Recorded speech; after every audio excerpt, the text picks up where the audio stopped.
Hey there! Welcome to Tagembed.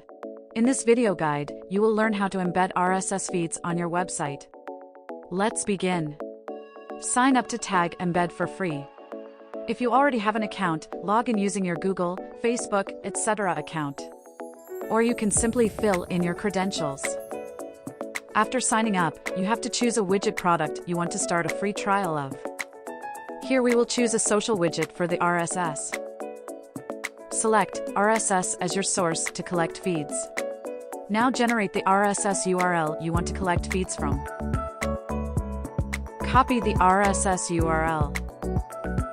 Enter the appropriate display name and paste the RSS URL. Lastly, click on Create Feed button. Good job! RSS feeds are collected on your editor screen. Now, there might be some posts that you don't like.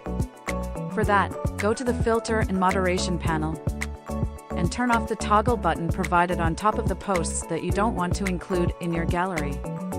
Once you are done filtering your feed, go back to the editor.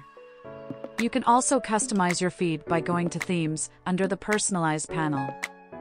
You can choose from different themes that best suit your website. Change your background. You can even design or upload your banner image. You can change the font, card color, font size and more to make modifications according to your requirement.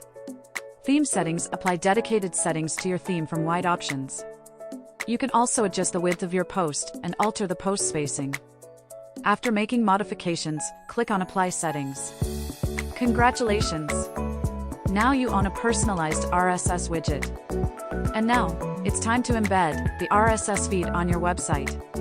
Choose your website platform from the pop-up.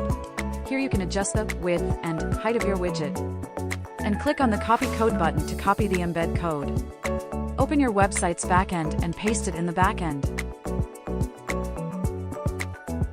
Your website with embedded RSS feed is ready.